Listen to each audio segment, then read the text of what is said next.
कोई नहीं भाई, मैं देता हूं नीट 26 में आने वाला क्वेश्चन, वो भी मीजोसोम टॉपिक के ऊपर।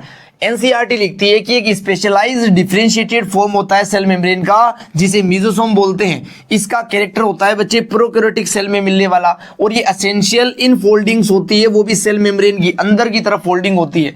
ये मेम्ब्रेन के स्ट्रक्चर्स होते हैं बच्चे, मीजोसोम जो होते हैं ये फॉर्म करते हैं एक्सटेंशंस ऑफ प्लाज्मा मेम्ब्रेन, वो भी सेल के अंदर अंदर की तरफ।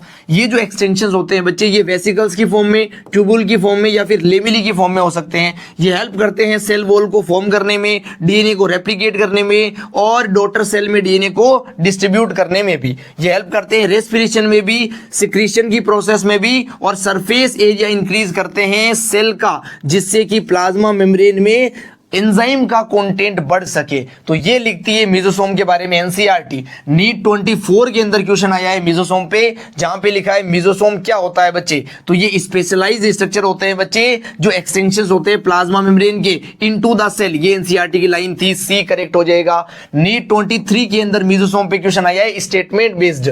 बैक्टीरिया के अंदर जो मीजोसोम होते हैं बच्चे, ये एक्सटेंशंस होते हैं प्लाज्मा मेम्ब्रेन के, बिल्कुल ट्रू स्टेटमेंट है। जो मीजोसोम होते हैं बैक्टीरिया के अंदर हेल्प करते हैं डीएनए के रेप्लिकेशन में, सेल वॉल के फॉर्मेशन में। दोनों ही स्टेटमेंट करेक्ट है, बोथ 1 और 2 करेक्ट है बच्चे। सी इसका करेक्ट आंसर होगा। अगर मीजोसोम पे नीट 26 के अंदर क्वेश्चन आता है तो वो कुछ इस फॉर्मेट में होगा बच्चे। स्टेटमेंट बेस्ड क्वेश्चन है। पहला स्टेटमेंट, ये स्पेशलाइज्ड होते हैं, फोल्ड होते हैं, इन्वेजिनेशन के होते हैं, और प्राइमरी ग्राम पॉजिटिव बैक्टीरिया के अंदर विजिबल होते हैं। बिल्कुल सही बात है।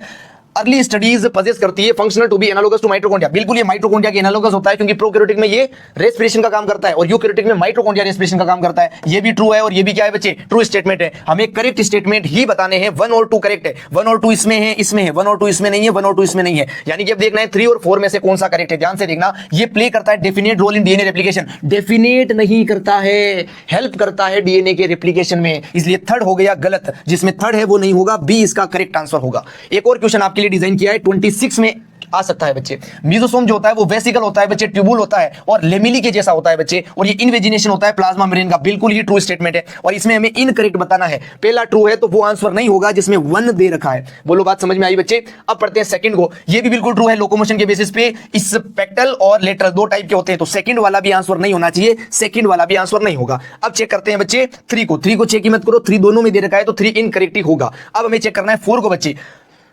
कीमोसिंथेटिक ऑटोट्रोफ्स जो होते हैं वो यूटिलाइज करते हैं मीजोसोम को ऑक्सीडेशन प्रोसेस के लिए नहीं। कीमोसिंथेटिक में ऑक्सीडेशन होता है, वो साइटोप्लाज्म में होता है, मीजोसोम में नहीं होता है। 4th इनकरेक्ट है, यानी कि 4th आंसर में होना चाहिए। 4th इसी में दे रखा है, तो बी इसका करेक्ट आंसर होगा। I hope it is crystal clear to everyone. Thank you so much for watching.